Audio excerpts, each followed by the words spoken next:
പൗലോസ് എന്ന് പറയുന്ന ആ മനുഷ്യൻ, ദൈവ മനുഷ്യൻ പറയുന്നു 2 കൊരിന്ത്യർ 5:8 ശരീരത്തിൽ നിന്ന് അകന്നു നിൽക്കുന്നു എന്ന് പറയുമ്പോൾ അവിടെ മനസ്സിലാക്കുന്ന പദം ശ്രദ്ധിക്കുക. കർത്താവിനോട് കൂടെ വസിക്കുക എന്ന് പറഞ്ഞാൽ ഈ ശരീരം, ആ പാർക്കുന്ന ഈ ശരീരം നമ്മളിൽ നിന്ന് അകന്നു പോകുന്നു എന്ന് പറഞ്ഞാൽ നമ്മളിൽ നിന്ന് വിട്ടുപോകുന്ന ദൈവത്തിന്റെ പരിശുദ്ധാത്മാവിനാൽ നിശുദ്ധമായിരിക്കുന്ന വിശുദ്ധ ആ ആത്മാവ് ദൈവത്തോട് മറയപ്പെടുന്നു, ക്രിസ്തുവിനോട് ജയിച്ചു ചേരുന്നു, വിട്ടുപിരിഞ്ഞ് ക്രിസ്തുവിനോട് ഇരിപ്പാൻ ആഗ്രഹിക്കുന്നു എന്ന ഫിലിപ്പിയ ലേഖനം 1:23 ചേർത്ത് പൗലോസ് പറയുന്ന വാക്കുകൾ അത്ര ശ്രദ്ധേയമാണ്. അപ്പോൾ ഒരുവൻ ക്രിസ്തുവിലായാൽ അവൻ വിശ്വസിക്കപ്പെടുകയും ദൈവകൃപ അനുഭവിക്കുകയും യേശുക്രിസ്തുവിന്റെ കൽപ്പന അനുസരിക്കുകയും ദൈവഹിതം അറിഞ്ഞ് ദൈവത്തിന് വേണ്ടി ജീവിക്കുകയും ചെയ്യുമ്പോൾ ആ വ്യക്തി മരിച്ചു കഴിഞ്ഞാൽ നിശ്ചയമായി എന്താ സംഭവിക്കുന്നത്? ക്രിസ്തുവിനോട് കൂടെ ഇരിക്കുക എന്നുള്ളതാണ് ഇവിടെ വേദപുസ്തകത്തിൽ ഫിലിപ്പിയ 1:23 വ്യക്തമാക്കുന്നത്. അപ്പൊ കർത്താവിനോടുകൂടെ വസിക്കുകയാണ്. പിന്നീട് വിശുദ്ധന്മാർക്കും മരണത്തിന് ശേഷം അവരുടെ ആത്മാവ് നേരെ എവിടേക്ക് കടന്നു പോകുന്നു? ദൈവം ഒരുക്കിയിരിക്കുന്ന 3ാം സ്വർഗത്തിന്റെ പ്രഥമ സ്ഥലത്തേക്ക് അവർ കടന്നു പോകുകയാണ്. Okay, praise the Lord, hallelujah. അത് മനസ്സിലാക്കുക. അതുകൊണ്ടാണ് പലപ്പോഴും ഞങ്ങൾ ദേവദാസന്മാരെ ഞങ്ങളൊക്കെ പറയുന്നത്, നമുക്ക് ഒരുമിച്ച് ഉണരണം, ഒരുമിച്ച് പ്രാർത്ഥിക്കണം, ഒരുമിച്ച് വിശുദ്ധിയോടെ ജീവിക്കണം. കർത്താവിന്റെ വരവ് അടുക്കാറായി, അല്ലെങ്കിൽ കർത്താവിന്റെ വരവ് അടുത്തില്ലെങ്കിൽ പോലും ഇന്നല്ലേ നാളെ നമ്മൾ ഈ ലോകം വിട്ടു പോകേണ്ടവരാണ്. പിന്നീട് നമ്മൾ ദുഃഖിക്കേണ്ടെന്ന ഒരു അവസ്ഥ വരരുത്. അനുദിന ഭയഭക്തിയോടെ ജീവിക്കണമെന്ന് പറയുന്നതിന്റെ പിന്നിലത്തെ ചരിത്രം ഇതാണ്.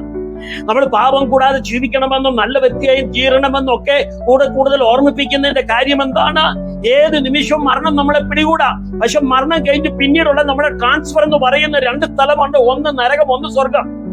അപ്പൊ ഈ 2 സ്ഥലം നമുക്ക് സുപ്രധാനമായി ലഭിക്കും. ഏതെങ്കിലും ഒരു സ്ഥലം ഉറപ്പാണ്, ഒന്ന് സ്വർഗം അല്ലെങ്കിൽ നരകം. അതുകൊണ്ടാണ് വിശുദ്ധന്മാർ ഭയഭക്തിയോട് ജീവിക്കണം, പകൽ സമയത്തെന്ന പോലെ മര്യാദയ്ക്ക് നടക്കണം എന്ന് പറയുന്നത്. നമുക്ക് നമ്മുടെ സ്വന്തം ഇഷ്ടത്തിന് പോകാൻ കഴിയുകയില്ല പ്രിയരെ. ജീവിത വിശുദ്ധി വളരെ ഇമ്പോർട്ടന്റ് ആണ്. Praise the Lord. അതുകൊണ്ട് പാപം കൂടാതെ നമ്മുടെ ആത്മാവ് സൂക്ഷിക്കപ്പെടണം, പാപം കൂടാതെ നമ്മുടെ ഹൃദയം ദൈവത്താൽ സൂക്ഷിക്കപ്പെടണമെന്നുള്ള ശക്തവും വ്യക്തവുമായ ഊന്നൽ നൽകുന്ന ഒരു ചിന്തയാണ് ഇവിടെ ദൈവവചനം നമ്മളെ പഠിപ്പിക്കുന്നത്. അതുകൊണ്ട് ഭയഭക്തിയോടെ ജീവിക്കണം. ആമേൻ, ഹല്ലേലൂയ. നമ്മുടെ ഇരിപ്പും കിടപ്പും നടപ്പും നിൽപ്പും എല്ലാം ആരറിയുന്നു?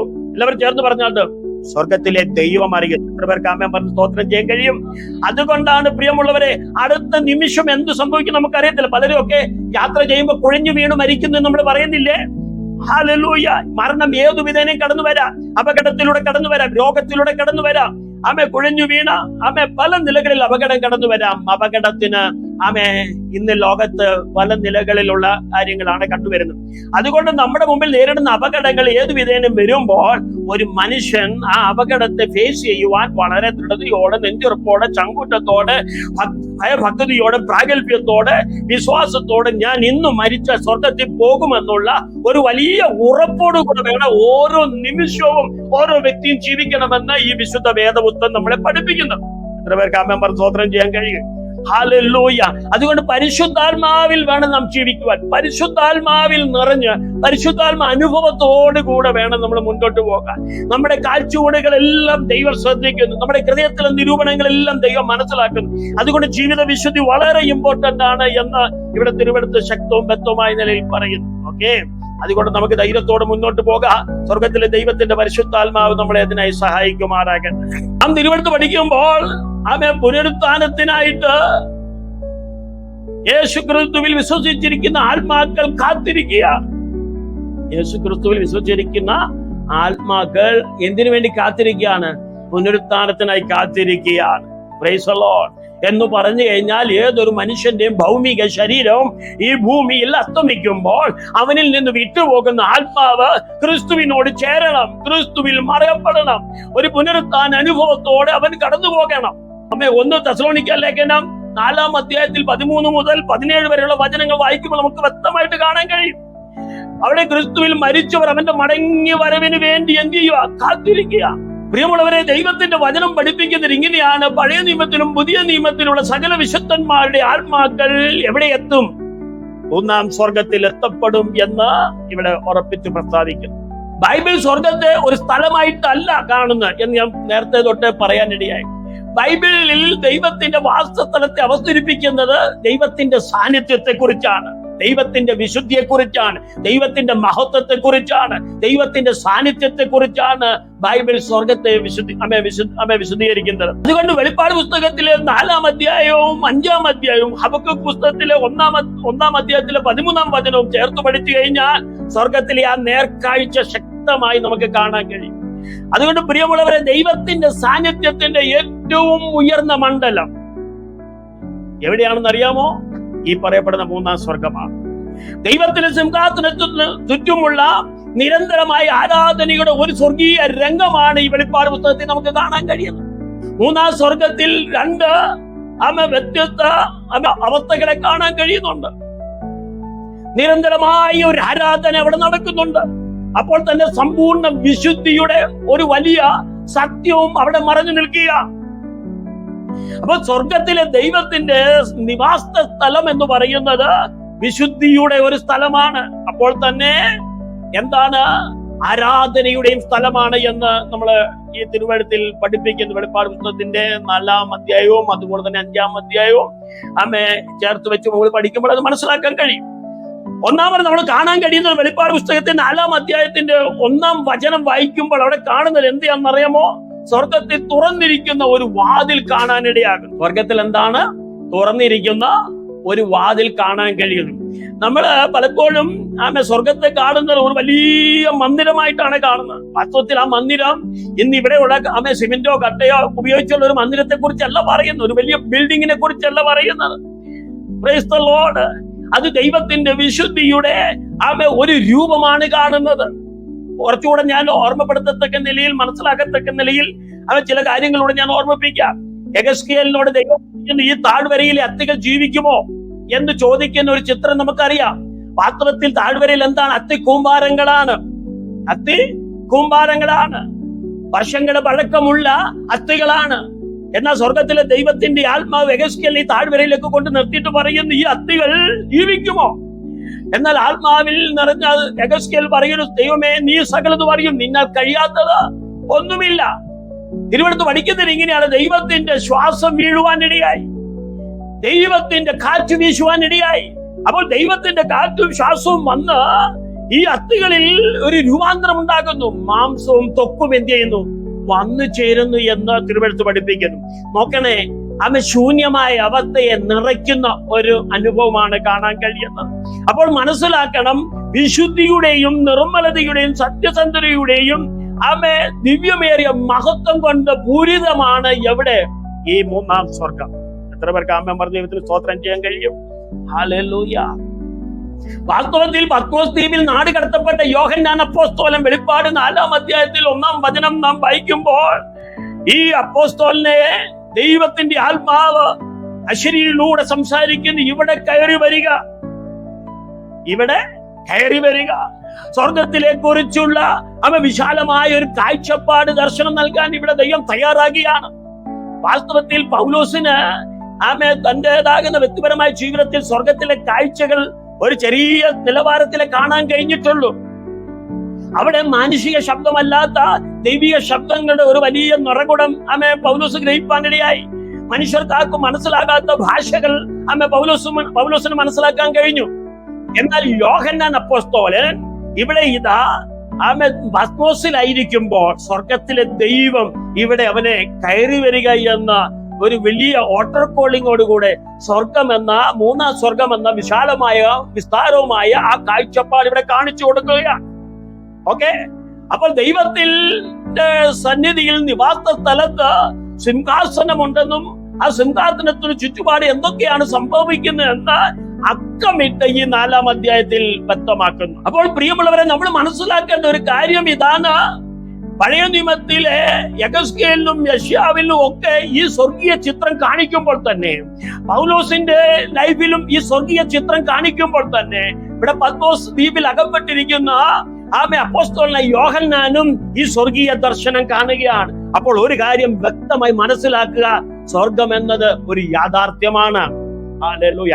ആർക്കും ഒഴിച്ചുകൂടാൻ പറ്റാത്ത എന്നേക്കും ദൈവനിർമ്മിതമായ ഒരു വാസ്തവസ്ഥലമാണ് എവിടെ? ഈ മൂന്നാം സ്വർഗം എന്ന് ഇവിടെ വിശേഷിപ്പിക്കുന്നു. ഈ 4-ാം അധ്യായം നമ്മൾ പഠിക്കുമ്പോൾ സ്വർഗത്തിലെ വിശാലവും വിസ്താരവുമായ ഈ സംവിധാനത്തിന്റെ നടുവിൽ എന്തൊക്കെയാണ് നടപടിക്രമമായിട്ട് അവിടെ നടക്കുന്നത് എന്നുള്ളത് അക്കമിട്ട് പറയുക. അത് നമ്മൾ പഠിക്കണമെങ്കിൽ കുറച്ച് സമയം എടുത്ത് പഠിക്കേണ്ട ഒരു വിഷയമാണ്. ദൈവം അവസരം നൽകുന്നെങ്കിൽ നമുക്കത് പിന്നീട് നമുക്ക് ചിന്തിക്കാം. അവിടെയുള്ള ഭാഷാ ശൈലികളൊന്നും നമുക്ക് പെട്ടെന്ന് ഒരു സാധാരണക്കാരന് മനസ്സിലാകത്തില്ല. എന്നാൽ അതിനപ്പുറത്ത് ദൈവത്തിന്റെ നീതി നിർവഹിക്കപ്പെടുന്നു എന്നുള്ളതാണ്.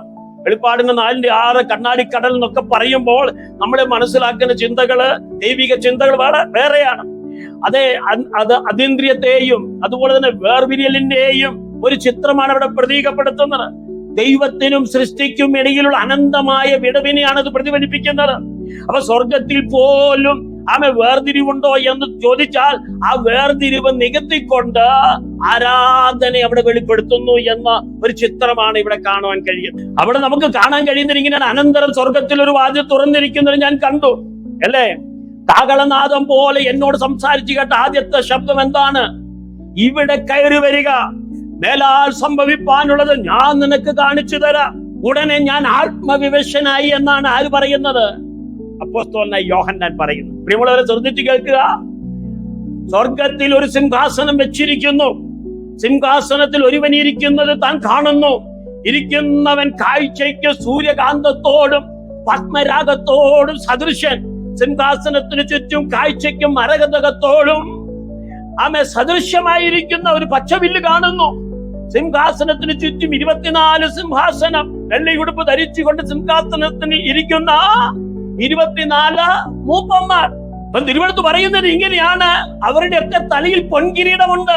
സിംഹാസനത്തിൽ നിന്നും മിന്നലും നാദവും ഇടിമുഴക്കവും ഒക്കെ പുറപ്പെടുന്നു. ദൈവത്തിന്റെ 7 ആത്മാക്കളായ 7 ദീപങ്ങൾ സിംഹാസനത്തിന്റെ മുമ്പിൽ ജ്വലിച്ചുകൊണ്ടിരിക്കുന്നു. സിംഹാസനത്തിന്റെ മുമ്പിൽ പളുങ്കിനൊത്ത കണ്ണാടിക്കടൽ എന്നേക്കും ജീവിച്ചിരിക്കുന്നവനായി സിംഹാസനത്തിൽ ഇരിക്കുന്നവന് 4 ജീവികൾ ചേർന്ന് മഹത്വ സ്തോത്രം ബഹുമാനം കൊടുക്കുന്ന ഒരു ചിത്രം. 24 മൂപ്പന്മാർ സിംഹാസനത്തിൽ ഇരിക്കുന്നതിന്റെ മുമ്പിൽ വീഴുന്ന ചിത്രം. എന്നിട്ട് അവർ പറയുന്ന ഒരേ ഒരു ശബ്ദം ഇതാണ്: കർത്താവേ, നീ സർവവും സൃഷ്ടിച്ചവനും എല്ലാം നിന്റെ സൃഷ്ടിയാൽ സൃഷ്ടിക്കപ്പെട്ടതുമാകിയാൽ മഹത്വവും ബഹുമാനവും ശക്തിയും പുകഴ്ചയ്ക്കും യോഗ്യൻ നീ എന്ന് പറഞ്ഞുകൊണ്ട് 24 മൂപ്പന്മാരും തങ്ങളുടെ സിംഹാസനത്തിൽ നിന്ന് എഴുന്നേറ്റിട്ട് അവർ തങ്ങളുടെ കിരീടങ്ങളെ ദൈവത്തിന്റെ സിംഹാസനത്തിന്റെ മുമ്പാകെ, ദൈവത്തിന്റെ മുമ്പാകെ അവർ തങ്ങളുടെ കിരീടങ്ങളെ വെക്കുന്ന ഒരു ചിത്രമാണ് ഈ 4-ാം അധ്യായത്തിൽ നമുക്ക് കാണാൻ. അവിടെ സംഭവിക്കുന്ന ചിത്രം മറ്റൊന്നാണ്. ജീവജാലങ്ങളുടെ ആരാധന വളരെ ശ്രദ്ധേയമാണ്. 4 ജീവികൾ. വെളിപ്പാട് പുസ്തകം 4-ാം അധ്യായം 6 തൊട്ട് 8 വരെ പഠിക്കുമ്പോൾ അറിയാം, എല്ലാ ജീവജാലങ്ങളും പ്രതികരിക്കുകയാണ്. അവർ ഒരുമിച്ച് പറയുന്നു: പരിശുദ്ധൻ, പരിശുദ്ധൻ, പരിശുദ്ധൻ, സർവശക്തനായ കർത്താവായ ദൈവം, ആയിരുന്നവനും ആയിരിക്കുന്നവനും വരുവാനുമുള്ളവനുമാണ് അവർ ആവർത്തിച്ച് പറയുന്നു. അപ്പോൾ യെശയ്യാ പുസ്തകത്തിൽ യെശയ്യാ പ്രവാചകൻ സംസാരിച്ച അതേ ദർശനം ഇവിടെ അപ്പോസ്തലനായ യോഹന്നാനും കാണുകയാണ്. യെശയ്യാ പുസ്തകത്തിൽ യെശയ്യാ കണ്ട ദർശനം എന്താണ്? അവിടെ സാറാപ്പുകൾ, കെരൂബുകൾ പരസ്പരം മുഖം നോക്കി ദൈവമേ നീ പരിശുദ്ധൻ, പരിശുദ്ധൻ, പരിശുദ്ധൻ എന്ന് പറയുമ്പോഴും അതേ ചിത്രം അപ്പോസ്തലനായ യോഹന്നാൻ ദർശിക്കുന്ന ദർശനമാണ് ഇവിടെ കാണുന്നത്. സിംഹാസനത്തിന് മുമ്പിൽ പളുങ്കിനൊത്ത കണ്ണാടിക്കടൽ, അല്ലേ? സിംഹാസനത്തിന് നടുവിലും സിംഹാസനത്തിന് ചുറ്റിലും 4 ജീവികൾ. അപ്പൊ മുമ്പുറവും പിമ്പുറവും കണ്ണു നിറഞ്ഞിരിക്കുന്ന ജീവികൾക്ക് 1-ാം ജീവി സിംഹത്തിന് സദൃശ്യം, 2-ാം ജീവി കാളയ്ക്ക് സദൃശ്യം, പിന്നെ 3-ാം ജീവി മനുഷ്യനെ പോലെ മുഖമുള്ളത്, 4-ാം ജീവി പറക്കുന്ന കഴുകിന് സദൃശ്യം. 4 ജീവികളിലും ഓരോന്നിന് എന്തുണ്ട്? 6 ചിറകുള്ളതായി പറയുന്നു. ഇങ്ങനെ ഒരു വലിയ സംവിധാനമാണ് 3-ാം സ്വർഗത്തിൽ ഉള്ളത് എന്ന് ആര് കാണപ്പെടുകയാണ്? പസ്മോസ് ദ്വീപിൽ ഡൊമിഷ്യൻ ചക്രവർത്തിയുടെ ശിഷ്യ എന്ന നിലയിൽ ക്രിസ്ത്യാനിക്ക് ക്രിസ്തീയ ശബ്ദം ഉയർത്തിയ നിമിത്തം ദ്വീപിൽ പ്രവേശിക്കപ്പെട്ട യോഹന്നാൻ ഉണ്ടായ അനുഭവത്തിന്റെ നടുവിൽ കിട്ടിയ ഈ ദർശനം. പ്രിയമുള്ളവരെ, ഇന്ന് രാത്രി തിരിച്ചറിയാ, ഈ 3-ാം സ്വർഗത്തിലെ വിശേഷപ്പെട്ട ഈ സംവിധാനത്തെ നമ്മൾ ഓരോന്നും എടുത്തു വെച്ച് വ്യാഖ്യാനിക്കണം.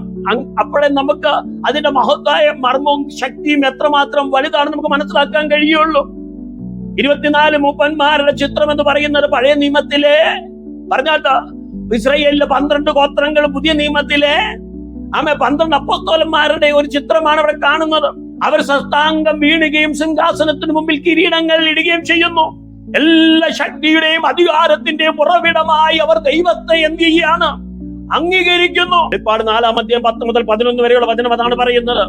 സൃഷ്ടാവെന്ന നിലയിൽ ദൈവത്തിന്റെ പങ്കിനെ അവരുടെ വാക്കുകൾ കൊണ്ട് ഇവിടെ വ്യക്തമാക്കുകയാണ്. നീ സകലവും സൃഷ്ടിച്ചു, നിന്റെ ഇഷ്ടപ്രകാരം അവ സൃഷ്ടിക്കപ്പെട്ടു, അവ നിലനിൽക്കുന്നു എന്നൊക്കെ ശക്തമായി പറയുന്നു. അപ്പോൾ ഇന്ന് രാത്രിയിൽ ദൈവമക്കൾ ശ്രദ്ധിക്കണം, നമ്മുടെ ഈ ലോകത്തിലെ ജീവിതം നിസ്സാരമായി കാണരുത്. എത്ര പേർക്ക് ആമേൻ പറഞ്ഞ് സ്തോത്രം ചെയ്യാൻ കഴിയും? ഓരോ നിമിഷവും ഭയഭക്തിയോടെ വേണം ജീവിക്കാൻ. വിശുദ്ധിക്ക് വളരെയധികം പ്രാധാന്യമുണ്ട്.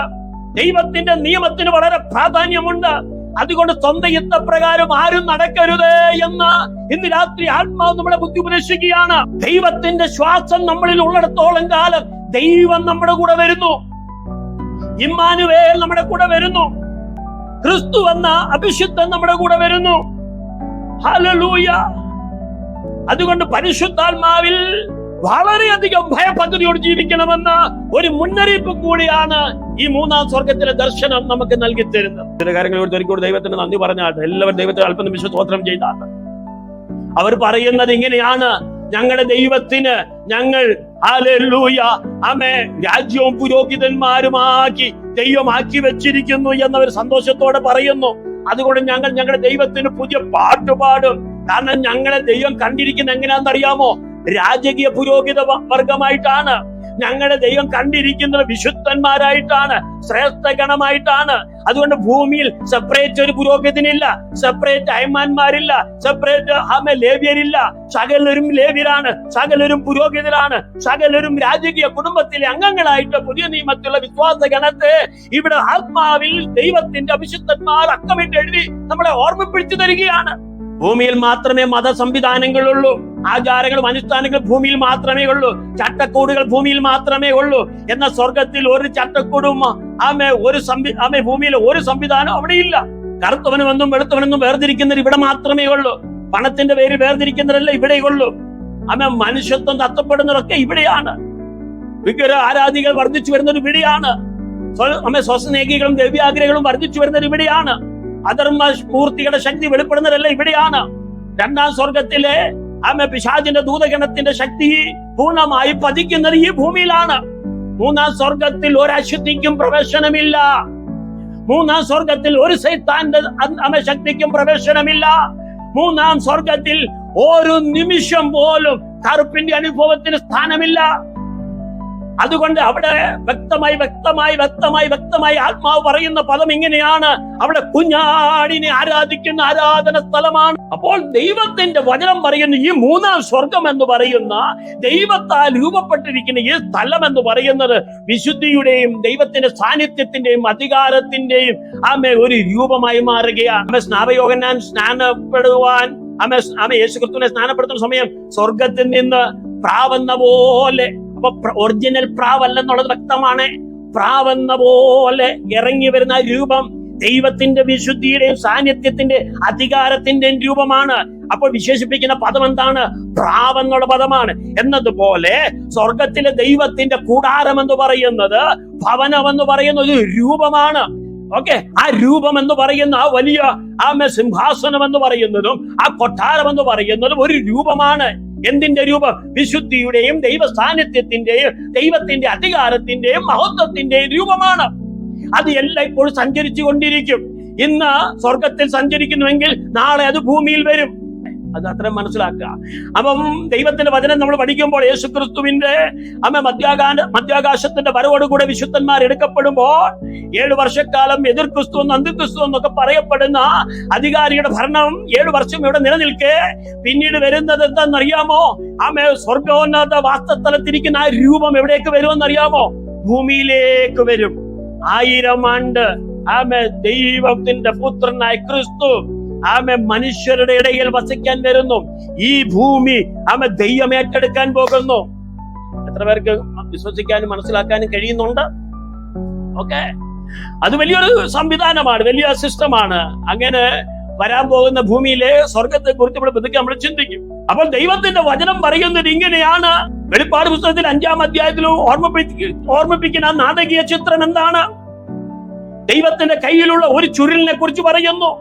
ആ ചുരുൾ ആർക്കും തുറക്കാനോ അടയ്ക്കാനോ മുദ്ര പൊട്ടിക്കാനോ ആർക്കും കഴിയുകയില്ല എന്നുള്ള ഒരു ചിത്രം അവിടെ കാണുകയാണ്. അതിന് യോഗ്യനായ ഒരുവൻ ആരുണ്ട് എന്ന് ചോദിക്കുന്ന ചോദ്യത്തിന്റെ നടുവിൽ നമുക്കറിയാം കർത്താവായ യേശു ക്രിസ്തുവിന് മാത്രമേ ആ മുദ്ര പൊട്ടിപ്പാൻ യോഗ്യൻ എന്നുള്ള ശബ്ദം അവിടെ മുഴങ്ങുകയാണ്. പ്രിയമുള്ളവരെ, ശ്രദ്ധിച്ച് കേൾക്കണം. സിംഹാസനത്തിൽ ഇരിക്കുന്നവനോടൊപ്പം കുഞ്ഞാടിനെയും ഇവിടെ ആരാധിക്കുകയാണ്. ഓക്കെ, മടങ്ങി വരാം. അപ്പൊ സ്വർഗത്തിലെ ആരാധനയുടെ സ്വഭാവം നമ്മൾ മനസ്സിലാക്കുക. സകല ജീവികള്, ജീവജാലങ്ങള് ദൈവത്തെ സ്തുതിക്കുന്നു. സകല മനുഷ്യരെന്ന് പറയാൻ പറ്റത്തില്ല. സ്വർഗീയ ശരീരം ഏറ്റെടുത്ത പഴയ നിയമ വിശുദ്ധന്മാരും പുതിയ നിയമ വിശുദ്ധന്മാരും ഒരുപോലെ എവിടെ ആരാധിക്കാൻ പോവുകയാണ്? ദൈവത്തിന്റെ നിവാസസ്ഥലമാകുന്ന വിശുദ്ധിയുടെയും ശക്തിയുടെയും സാന്നിധ്യത്തിന്റെയും മഹത്വത്തിന്റെയും നിറകുടമായിരിക്കുന്ന ആ വലിയ സിംഹാസനത്തിൽ ആരാധിക്കുന്ന ഒരു ചിത്രമാണ് മൂന്നാം സ്വർഗത്തിൽ നമുക്ക് കാണാൻ കഴിയുന്നത്. ഈ ലോകത്തിലെ ഒരു ശക്തിക്കും അവിടേക്ക് സ്ഥാനമില്ല. ഒന്നാം സ്വർഗത്തിലെ ശക്തിക്ക് അവിടെ സ്ഥാനമില്ല. രണ്ടാം സ്വർഗത്തിലെ ശക്തിക്ക് അവിടെ സ്ഥാനമില്ല. മൂന്നാം സ്വർഗത്തിൽ അത് ദൈവത്തിന്റെ ഭരണമാണ്. അവിടെ വിശുദ്ധി മാത്രമേ ഉള്ളൂ. അവിടെ ദുഃഖമില്ല, കണ്ണുനീരില്ല, വിലാപമില്ല. ഈ ലോകത്തിലെ നെടുവീർപ്പുകളോ ആവലാദികളോ ഒന്നും അവിടെ ഇല്ല. അവിടെ ദൈവമാണ് ഭരിക്കുന്നത്. അപ്പൊ ദൈവം എന്ന യാഥാർത്ഥ്യത്തെ നിങ്ങൾ മനസ്സിലാക്കണം. ഒരു ദൈവ മഹത്വത്തിന്റെ രൂപമാണ്, വിശുദ്ധിയുടെയും ശക്തിയുടെയും സാന്നിധ്യത്തിന്റെയും രൂപമാണ് എന്ന് നമ്മൾ മനസ്സിലാക്കുക. ഇവിടെ സിംഹാസനത്തിൽ ഇരിക്കുന്ന ഒരു മനുഷ്യനെ കാണുന്നു എന്ന്, മനുഷ്യപുത്രന് സദൃശ്യനായ ഒരുവനെ കാണുന്നു എന്നാ പറയുന്നത്. മനുഷ്യനെ കാണുന്നല്ല, മനുഷ്യപുത്രന് സദൃശ്യനായ ഒരുവനെ കാണുന്നു. അപ്പം ഭൗമിക ആരാധനയ്ക്ക് നമ്മൾ പലപ്പോഴും കാണുന്ന ആരാധനക്രമം, വ്യക്തിപരമായ ഭക്തി, സമൂഹപരമായ സ്തുതി, ഇതൊക്കെ ഈ ഭൗമിക തലത്തിൽ നാം ആരാധനയുടെ ബന്ധത്തിൽ കാണിച്ചു വരുന്നുണ്ട്. ഓക്കെ, പേഴ്സണലായിട്ടുള്ള നമ്മുടെ പ്രാർത്ഥന ശൈലികൾ, സമൂഹമായിട്ടുള്ള നമ്മുടെ പ്രാർത്ഥന രീതികൾ, സഭയായിട്ടുള്ള നമ്മുടെ കൂട്ടായ്മകൾ, നമ്മൾ നിർവഹിച്ചു വരുന്ന ഓരോ ആരാധന രീതികൾ, ശൈലികൾ, ഇതെല്ലാം ഈ ഭൗമിക തലത്തിലാണ് നിർവഹിക്കുന്നത്. എന്നാൽ സ്വർഗത്തിലെ ദൈവത്തിന്റെ നിവാസ സ്ഥലത്ത് നൽകുന്ന ആരാധനയുടെയും സ്തുതിയുടെയും ചിത്രം തികച്ചും വ്യത്യസ്തമാണ്. അപ്പം വിശുദ്ധിയുടെ ഒരു തലമാണ് മൂന്നാം സ്വർഗം എന്ന് നമ്മൾ തിരിച്ചറിയുന്നു. മൂന്നാം സ്വർഗം, ഹല്ലേലൂയ, വളരെയധികം ശ്രദ്ധയേറിയ ഒരു ചിത്രമാണ് കാണുന്നത്. അവിടെ തിന്മ കാണാത്ത വിധം നിർമ്മലമായ കണ്ണുകളുള്ള ആർക്കും തെറ്റ് കണ്ടുപിടിക്കാൻ കഴിയാത്ത നിലയിൽ വിശുദ്ധിയുടെയും സത്യത്തിന്റെയും ഒരു നിറകുടമായിട്ടാണ് എവിടെ മാറുന്നത്? ഈ മൂന്നാം സ്വർഗം മാറുന്നത് എന്ന് നമുക്ക് മനസ്സിലാക്കാൻ കഴിയുന്നുണ്ട്. ഇപ്പോൾ തിരിച്ചറിയുക, ഇവിടെ പാപത്തിന് ശക്തിക്ക് വസിക്കാൻ കഴിയത്തില്ല. ഒരു ദുഷ്ടതയും ഇവിടെ നിലനിൽക്കാൻ കഴിയത്തില്ല. ഒരു അശുദ്ധിയും അടുത്തു വരാൻ കഴിയാത്ത ഒരു സ്ഥലമായിട്ട് എന്ത് മാറിയിരിക്കുന്നു? മൂന്നാം സ്വർഗം മാറിയിരിക്കുന്നു. ഓക്കെ, വെളിപ്പാട് പുസ്തകത്തിൽ 21-ാം അധ്യായം 27-ാം വചനം നമ്മൾ പഠിക്കുമ്പോൾ മനസ്സിലാക്കുന്നുണ്ട്. അവിടെ ശാപമില്ല. 22-ന്റെ 3-ാം വചനം എന്താ പറയുന്നത്? അവിടെ മരണമില്ല, വഞ്ചനയില്ല, ചതിവില്ല. ഇവിടത്തെ പോലുള്ള കൂടോത്രങ്ങളൊന്നും അവിടെ ഇല്ല. ആരാധന എന്ന് പറയുന്ന ആ ഒരു മഹത്തായ ധർമ്മം അവിടെ നിർവഹിക്കപ്പെടുകയാണ്. വിശുദ്ധിയുടെയും സത്യത്തിന്റെയും മഹത്തായ ധർമ്മം അവിടെ നിർവഹിക്കപ്പെടുകയാണ്. സ്വർഗത്തിലെ ദൈവത്തിന്റെ ദർശനം അവിടെ നിർവഹിക്കപ്പെടുകയാണ്. അപ്പോൾ ആ ദൈവിക ദർശനം കണ്ട ഒരു മനുഷ്യനും ഭൂമിയിൽ സ്വന്തം ഇഷ്ടപ്രകാരം ജീവിക്കാൻ കഴിയില്ല. അതാണ് യശയ്യാ പുസ്തകത്തിൽ യശയ്യാവ് തന്നെ പറയുന്നുണ്ട്, അയ്യോ ഞാൻ അരിഷ്ട മനുഷ്യൻ, ശുദ്ധിയില്ലാത്ത അധരങ്ങളാലുള്ള ഒരു മനുഷ്യൻ എന്നൊക്കെ ആ ദർശനം കണ്ടിട്ടാ പറയുന്നത്. പൗലോസ്ലീഹ പറയുന്നു, ഞാൻ എന്റെ ബലഹീനത സഹിക്കാൻ തയ്യാറാണ്, എന്റെ രോഗത്തിന് ഇനി ഞാൻ പ്രാർത്ഥിക്കത്തില്ല. 3 വട്ടം പ്രാർത്ഥിച്ചെന്നാ പറയുന്നു തന്നിലുള്ള ശൂലം മാറാൻ. ഇനി ഞാൻ അത് പ്രാർത്ഥിക്കത്തില്ല. കാരണം ഈ രോഗം ഞാൻ സന്തോഷത്തോടെ സ്വീകരിക്കാൻ തയ്യാറാണ്. കാരണം ഈ രോഗത്തിന്റെ നടുവില് ഞാൻ ദൈവശക്തിയെ കാണുന്നു. എന്റെ ബലഹീനതയിൽ തികഞ്ഞു വരുന്ന ദൈവശക്തിയിൽ ഞാൻ പ്രശംസിക്കപ്പെടുന്നു. അതുകൊണ്ട് സാമ്പത്തിക നഷ്ടം ദൈവത്തെ പ്രശംസിപ്പാൻ ഇടയാകുന്നു. കുടുംബജീവിതത്തിലെ പ്രയാസങ്ങൾ ദൈവത്തെ മഹത്വപ്പെടുത്താൻ ഇടയാകുന്നു. അതുകൊണ്ട് കുടുംബജീവിതം ശിഥിലമാകുവാൻ ദൈവം ആഗ്രഹിക്കുന്നില്ല. സാമ്പത്തിക ബുദ്ധിമുട്ട് നേരിടുന്നത് കൊണ്ട് ഒരുവനെ ആത്മഹത്യക്ക് തയ്യാറാക്കുന്ന ശക്തി ലഭിക്കുമ്പോൾ ആത്മഹത്യ ചെയ്യരുതെന്നുള്ള ഒരു വിളംബരം ഇവിടെ സ്ഥാപിക്കുകയാണ്. ശാന്തിക്ക് വേണ്ടി, സമാധാനത്തിന് വേണ്ടി അല്പം 2 മണിക്കൂർ മൂവി കാണുന്നതിലേക്ക് ആത്മാവ്, ഈ ദുനിയാവിലെ ആത്മാവ് പ്രേരിപ്പിക്കുമ്പോൾ ദൈവം പറയുന്നു, നമ്മുടെ കണ്ണിനെ നിയമം ചെയ്യണം. നമ്മുടെ കണ്ണിന് എന്ത് ചെയ്യണം? നിയമം ചെയ്യണം. നമ്മുടെ കാതുകൾക്ക് കൺട്രോൾ ഉണ്ടാകണം. നമ്മുടെ ഹൃദയത്തിന് നിയന്ത്രണം ഉണ്ടാകണം. ഹൃദയത്തെ സൂക്ഷിക്കണം. അശുദ്ധിയുടെയും തിന്മയുടെയും വാക്കുകൾ കേൾക്കരുത്. ദുഷ്ടതയുടെ എല്ലാ സ്വഭാവ വൈകല്യങ്ങളുടെ നടുവിൽ ഓടി നിൽക്കണം.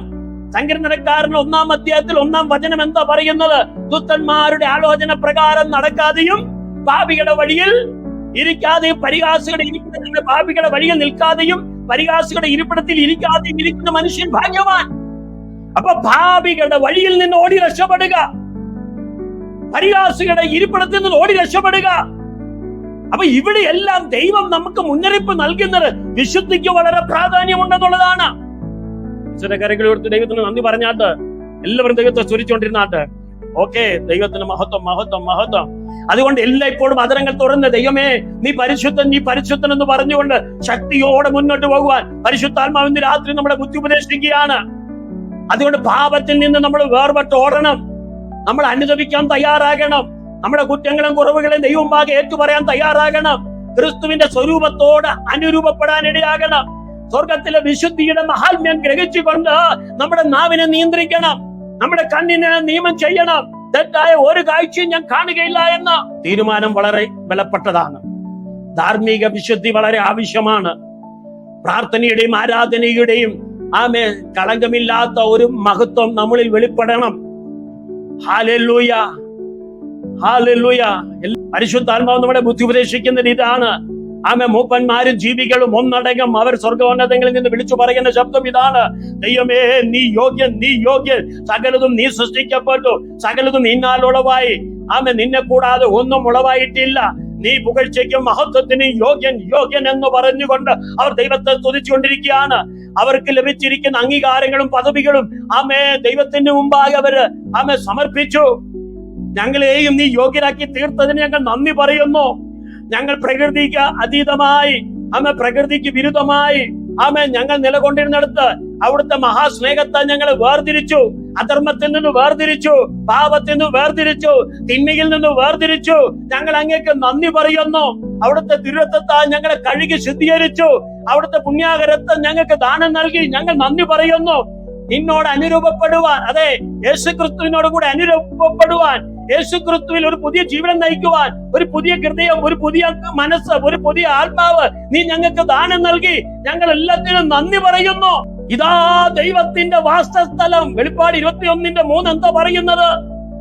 ഇതാ ദൈവത്തിന്റെ വാസസ്ഥലം മനുഷ്യരോടുകൂടെ എന്ന് പറയുമ്പോൾ 3-ാം സ്വർഗത്തിൽ ഇരിക്കുന്ന ദൈവത്തിന്റെ രൂപമാകുന്ന സിംഹാസനം ഇതാ ഭൂമിയിലേക്ക് കടന്നു വരികയാണ്. 1000 വർഷം ജീവിക്കാനായിട്ട് അവർ കടന്നു വരികയാണ്. പഴയ നിയമ വിശുദ്ധന്മാര്, പുതിയ നിയമ വിശുദ്ധന്മാര് ക്രിസ്തുവിനോട് കൂടെ ഭൂമിയിലേക്ക് കടന്നു വരികയാണ്. അന്ന് ഭൂമിയിൽ കുറച്ചുപേർ ജീവിക്കുന്നുണ്ട്. അവരിൽ കുറച്ചുപേർ ജീവിക്കുന്നുവെങ്കിലും അവരിൽ സത്യസന്ധതയോടെ, നീതിയോടെ രക്തസാക്ഷികളാകുന്ന തയ്യാറാകുന്ന കുറച്ചുപേരും കൂടെ ഈ 1000 ആണ്ട് ഹല്ലേലൂയ സഹസ്രാബ്ദ വാഴ്ചയിലേക്ക് ചേരുന്ന ഒരു മഹത്തായ ചിത്രമുണ്ട്. ചുരുക്കം പറഞ്ഞു കഴിഞ്ഞാൽ നമ്മളെ പഠിപ്പിക്കുന്ന ഒരു പാഠം ഇതാണ്. ഉൽപ്പത്തി പുസ്തകത്തിൽ 1-ാം അധ്യായം മുതൽ നമ്മൾ പഠിക്കുമ്പോൾ ദൈവം ഭൂമിയെ സൃഷ്ടിച്ചു, ദൈവം ആകാശത്തെ സൃഷ്ടിച്ചു, ദൈവം സകല ചരാചരങ്ങൾ സൃഷ്ടിച്ചു, ദൈവം വെളിച്ചത്തെ സൃഷ്ടിച്ചു, ദൈവം സകലതിനെയും സൃഷ്ടിച്ചു. ഒന്നുകൂടെ ആദ്യത്തെ സൃഷ്ടിപ്പിലേക്ക് ഇവിടെ ദൈവം കൊണ്ടുവരാൻ പരിശ്രമിക്കുകയാണ്. ഹല്ലേലൂയ. ഈ 3-ാം സ്വർഗത്തിൽ നിന്ന് ദൈവം തന്റെ സൈന്യവുമായി, ദൂതന്മാരുമായി, വിശുദ്ധന്മാരുമായി ഭൂമിയിലേക്ക് കടന്നു വരുന്ന 1000 വർഷം ജീവിക്കുവാൻ, മനുഷ്യരോടൊപ്പം ജീവിക്കാൻ കടന്നു വരുന്ന ആ ചിത്രം എന്ന് പറയുന്നത് ദൈവത്തിന് നഷ്ടപ്പെട്ടു പോയ ഭൂമിയിലെ ആ രാജ്യം ഇവിടെ സ്ഥാപിതമാക്കാൻ പോകുകയാണ്. അതുകൊണ്ടാണ് ദൈവവചനം പറയുന്നത്, നീതിമാന്മാരെ നിങ്ങൾ വ്യാകുലപ്പെടരുത്. ഹല്ലേലൂയ.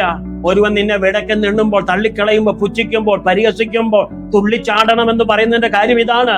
3-ാം സ്വർഗത്തിൽ നിങ്ങൾക്കൊരു പ്രതിഫലമുണ്ട്. ഹല്ലേലൂയ. ദൈവത്തിന്റെ നിത്യ അവകാശമാണ് വിശുദ്ധന്മാർക്ക് ദൈവം നൽകാൻ പോകുന്നത്. സമാധാനവും സന്തോഷവുമുള്ള ഒരു രാജ്യത്തിലേക്കാണ് നിങ്ങൾ പ്രവേശിക്കാൻ പോകുന്നത്. അതുകൊണ്ടാണ് സങ്കീർത്തനക്കാരൻ 16:11 പറയുന്നത്, ദൈവത്തിന്റെ സന്നിധിയിൽ സന്തോഷത്തിന്റെ പൂർണ്ണതയുണ്ട്. ദൈവത്തിന്റെ വലത്തുഭാഗത്ത് എന്നും ആനന്ദവും പ്രമോദമുണ്ടെന്നൊക്കെ പറയുന്ന ആ ചിത്രം ഒന്ന് മനസ്സിലേക്കൊന്ന് സ്വീകരിക്കുക. നമുക്ക് പാപം ചെയ്യാൻ തോന്നുമോ? ഈ ലോകത്ത് വഴക്കുണ്ടാക്കാൻ നമുക്ക് മനസ്സ് തയ്യാറാകുമോ? ദ്രവ്യത്തിന്റെ പുറകെ ഓടാൻ തോന്നുമോ? എപ്പോഴും നമ്മൾ വളരെ വിശുദ്ധിയിലും നിർമ്മലതയിലും ജീവിക്കണമെന്നുള്ള ഒരു വലിയ സന്ദേശമല്ലയോ ഇവിടെ നമുക്ക് നൽകി തരുന്നത്? ഇന്ന് കാണുന്ന നാം നാളെ കാണുമെന്ന് വല്ല ഉറപ്പുണ്ടോ? എന്നാൽ മൂന്നാം സ്വർഗം കണ്ട ഭക്തൻ വിളിച്ചു പറയുന്നു, എനിക്ക് ജീവിക്കുന്നുവെങ്കിൽ ക്രിസ്തു, മരിക്കുന്നുവെങ്കിൽ അത് ലാഭമാണ്. വല്ലവിധേനയും വിട്ടുപിരിഞ്ഞ് എനിക്ക് ക്രിസ്തുവിനോടുകൂടെ ചേരണം, എനിക്ക് ക്രിസ്തുവിൽ ലയിച്ചു ചേരണം. ഞാൻ എന്റെ റോമനിലുള്ള ഏറ്റവും ശ്രേഷ്ഠമായി എന്റെ അധികാരം കളഞ്ഞത് 7 കപ്പലുള്ള ഉടമസ്ഥനാണ് പൗലോസ്. അത്രയും വലിയ ധനിയനായ മനുഷ്യൻ തന്റെ സകല ഈ ലോകത്തിലെ ബിസിനസ് കളഞ്ഞതിന്റെ പിന്നിലെ തന്റെ ഉള്ളിലെ ഉൾക്കാഴ്ച എന്താണ്? പരീക്ഷനിൽ പരീക്ഷനായവൻ, വലിയ അധികാരിയായ മനുഷ്യൻ. താൻ അതെല്ലാം ചപ്പന്നും ചവറുന്നതിന്റെ പിന്നിൽ തീഷ്ണതയുള്ളവനാക്കി മാറ്റിയതിന്റെ പിന്നിൽ ഈ ദർശനമാണ്. ഇന്ന് ക്രിസ്തീയ സമൂഹത്തിന് എന്താണ് സംഭവിച്ചത് പ്രിയരെ? ഞാനൊരു ചെറിയ ചോദ്യചിഹ്നവുമായിട്ട് നിർത്താട്ടെ. ക്രിസ്തീയ സമൂഹത്തിന് എന്താണ് സംഭവിച്ചത്? ക്രിസ്തീയ സമൂഹത്തിൽ വർദ്ധിച്ചു വരുന്ന രാഷ്ട്രീയ ശക്തികൾ, വർദ്ധിച്ചു വരുന്ന സാമ്പത്തികമായ ബലം പിടുത്ത മത്സരം, ഇന്ന് ആരുടെയെങ്കിലും ഹൃദയത്തിൽ വാസ്തവത്തിൽ ക്രിസ്തുവിനോടുള്ള സ്നേഹമുണ്ടോ? അഥവാ ക്രിസ്തുവിനെ ഭയപ്പെടുന്നുവെങ്കിൽ അതിന്റെ പിന്നിലുള്ള ഉദ്ദേശം എന്താണ്? ഞങ്ങൾക്ക് സാമ്പത്തിക നഷ്ടം വരരുത്, ഞങ്ങളുടെ കുടുംബങ്ങൾക്ക് ക്ഷീണം ഉണ്ടാകരുത്, ഞങ്ങളുടെ ബിസിനസ് തകരരുതെന്ന് വിചാരിച്ചല്ലേ ക്രിസ്തുവിനെ എല്ലാവരും ഭയപ്പെടുന്നത്? ക്രിസ്തുവിനെ നിങ്ങൾ എങ്ങനെയാണ് സ്നേഹിക്കുന്നത്? ഇയ്യോബിനോട് ചോദിച്ചാൽ ഇയ്യോബ് പറയും. ഇയ്യോബിന്റെ പുസ്തകത്തിൽ ഇയ്യോബ് പറയുന്ന, ഊസ് ദേശത്തിൽ ഞാൻ മഹാധനികനായിരുന്നു, ദൈവത്തോട് ചേർന്ന് നിൽക്കുന്ന മനുഷ്യനായിരുന്നു, നിഷ്കളങ്കനും നിരപരാധിയായ മനുഷ്യനായിരുന്നു, 10 മക്കളുള്ള മനുഷ്യനായിരുന്നു, ഏറ്റവും വലിയ കോടീശ്വരനായ മനുഷ്യനായിരുന്നു. താൻ പാർക്കുന്ന ഊസ് ദേശത്ത് ഒരു ദരിദ്രമില്ലായിരുന്നു എന്നാണ് വിശുദ്ധ ബൈബിൾ പറയുന്നത്. എന്ന് പറഞ്ഞാൽ അവിടെ ആരും പട്ടിണി കിടക്കാൻ താൻ സമ്മതിച്ചില്ല. ഒരു ദിവസം ഇയ്യോബിന് എന്ത് സംഭവിച്ചു? സകലതും നഷ്ടമായി. 2ാം സ്വർഗത്തിൽ വിരാജിച്ച പിശാചിന്റെ ദൂതഗണങ്ങൾ ഒന്നടങ്കം ബാധിക്കുവാൻ ഇടയായി. നമ്മുടെ നേതാവിനെ ദൈവത്തിങ്കിലേക്ക് നമ്മുടെ നേതാവിനെ ദൈവത്തിന്റെ അടുക്കിലേക്ക് വിടാം, അവൻ ചെന്നിട്ട് ഇയ്യോബിന് വേണ്ടി സംസാരിക്കട്ടെ. അങ്ങനെ സാത്താൻ ദൈവത്തിന്റെ സന്നിധിയിൽ വന്നു എന്നാണ് വിശുദ്ധ വേദപുസ്തകം പഠിപ്പിക്കുന്നത്. ഇയ്യോബിനെ പരീക്ഷിക്കാൻ തയ്യാറാകുന്നു, ദൈവത്തിൽ നിന്ന് പെർമിഷൻ മേടിക്കുന്നു. ഇയ്യോബിനോടുള്ള ബന്ധത്തിൽ ദൈവം പിശാചിനോട് പറയുന്നു, അവന്റെ ആത്മാവിനെ മാത്രം നീ തുടരുത്, ബാക്കി സകലത്തെ തൊട്ടോളാൻ. തന്റെ ശരീരത്തെ തൊട്ടു, തന്റെ കുടുംബത്തെ തൊട്ടു, തന്റെ 10 മക്കളെ തൊട്ടു, തന്റെ ബിസിനസിനെ തൊട്ടു, സകല സമ്പത്തിനെയും തൊട്ടു. എല്ലാം ശൂന്യമായി. അവസാനം ഒട്ടും കഷ്ണം കൊണ്ട് തന്റെ ശരീരത്തിലെ വ്രണങ്ങൾ പഴുകി അളിഞ്ഞ് ഉരുകിക്കൊണ്ടിരിക്കുമ്പോഴും അത് ചൊരണ്ടിക്കൊണ്ടും ദൈവത്തെ മഹത്വപ്പെടുത്തുന്ന ചിത്രം. ഹല്ലേലൂയ. ഇയ്യോബ് പറയുന്നു, ഒരു ദിവസം ഞാൻ ഹല്ലേലൂയ ദൈവത്തിന്റെ സന്നിധിയിൽ നിൽക്കും എന്നുള്ള ആ ദർശനത്തിലേക്ക് മാറി. ഇയ്യോബ് പറയുന്നു, ഞാൻ ഈ ഭൂമിയിലേക്ക് വന്നപ്പോൾ ഒന്നുമില്ലാത്തവനായിട്ട് വന്നു, ഇപ്പോൾ ഞാനിതാ ഒന്നുമില്ലാത്തവനായി പോകാൻ തയ്യാറാണ്. അതിന് ഞാൻ ദൈവത്തിന് സകല മഹത്വവും പുകഴ്ചയും അർപ്പിക്കുന്ന ഒരു സാക്ഷ്യമാണ് ഇയ്യോബ് പ്രസ്താവിക്കുന്നത്. ക്രിസ്തുവിനെ സ്നേഹിക്കുന്ന സ്നേഹം നമ്മളിൽ എങ്ങനെയാണ്? ദൈവത്തെ ഭയപ്പെടുന്നു എന്ന് ചിന്തിക്കുന്ന നമ്മുടെ മനോഭാവം എങ്ങനെയാണ്? ഈ ദിവസങ്ങളിൽ നമുക്ക് കുറച്ചുകൂടെ നമ്മളെ തന്നെ ചിന്തിക്കാനും പ്രാർത്ഥിക്കുവാനും ദൈവം നമ്മളെ ഇടയാക്കട്ടെ. ഹല്ലേലൂയ. ഒരു കാര്യം വ്യക്തമായി മനസ്സിലാക്കുക. വെളിപ്പാട് പുസ്തകം 21:27 പറയുന്നത് പോലെ അശുദ്ധമായത് ഒന്നും അവിടേക്ക് പ്രവേശിക്കത്തില്ല, ലജ്ജാകരമായതും വഞ്ചനയായതുമായ ഒന്നും അവിടേക്ക് പ്രവേശിക്കത്തില്ല. സകല തിന്മകളെയും ഒഴിവാക്കുകയാണ്. അവിടെ ശാപങ്ങളുടെ ഒരു ഉറവിടവും അവിടെയില്ല.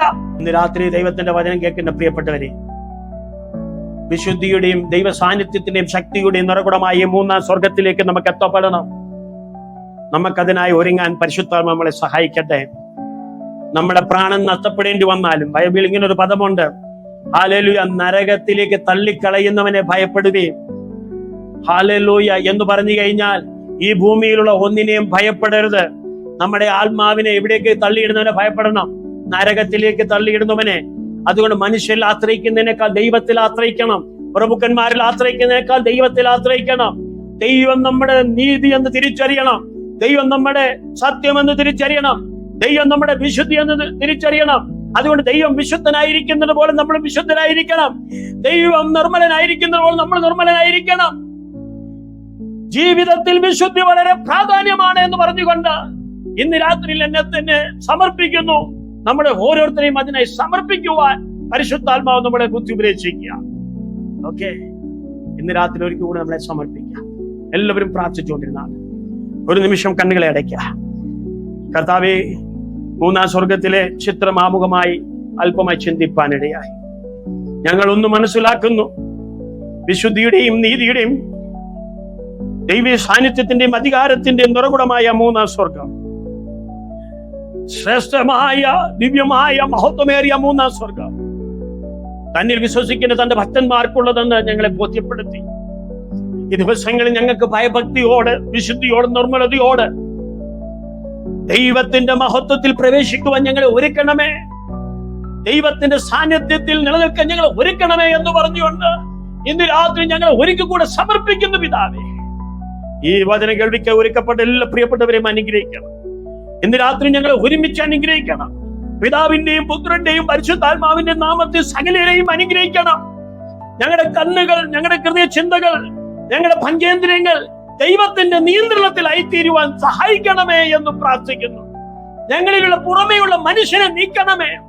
ഞങ്ങളെ ഇതുവരെ പിന്തുടരുന്ന എല്ലാ ദുഷ്ട ചിന്തകളെയും, നിരൂപണങ്ങളെയും, കാഴ്ചപ്പാടുകളെയും, ഈ ലോകത്തിന്റെയും അറിവുകളെ നീക്കി ദൈവത്താലുള്ള അറിവും, ദൈവത്താലുള്ള ജ്ഞാനവും, ദൈവത്താലുള്ള നീതിയും തിരിച്ചറിഞ്ഞ് ദൈവ ഭയഭക്തിയിൽ ജീവിപ്പാൻ ഞങ്ങളെ യോഗ്യരാക്കണമേ. അതിനായി ഇന്ന് രാത്രി ഞങ്ങളെ ഒരുമിച്ച് അനുഗ്രഹിച്ചാൽ പ്രാർത്ഥന കേട്ടതിനായി സ്തോത്രം. യേശു ക്രിസ്തുവിൻ തന്നെയുള്ള നാമത്തിൽ തന്നെ ആമേൻ, ആമേൻ, ആമേൻ. പിതാവായ ദൈവത്തിന്റെ സ്നേഹവും പുത്രനായ യേശു ക്രിസ്തുവിന്റെ കൃപയും ആശീർവദിച്ച് നടത്തുന്ന പരിശുദ്ധാത്മാവിന്റെ കൂട്ടായ്മ സംസാരിച്ചു നാം പ്രാർത്ഥിച്ച സകല വിഷയത്തിന്മേലും ഇപ്പോഴും എപ്പോഴും കർത്താവിന്റെ വരവരെയും ഉണ്ടായിരിക്കുമാറാകട്ടെ. ആമേൻ. വിശുദ്ധ കരങ്ങൾ എടുത്ത് ഒരിക്കൽ ദൈവത്തിന് സ്തോത്രം ചെയ്താൽ ഹല്ലേലൂയ, ഹല്ലേലൂയ. പ്രാർത്ഥനയോടെ നമുക്ക് മുന്നോട്ട് പോകാം.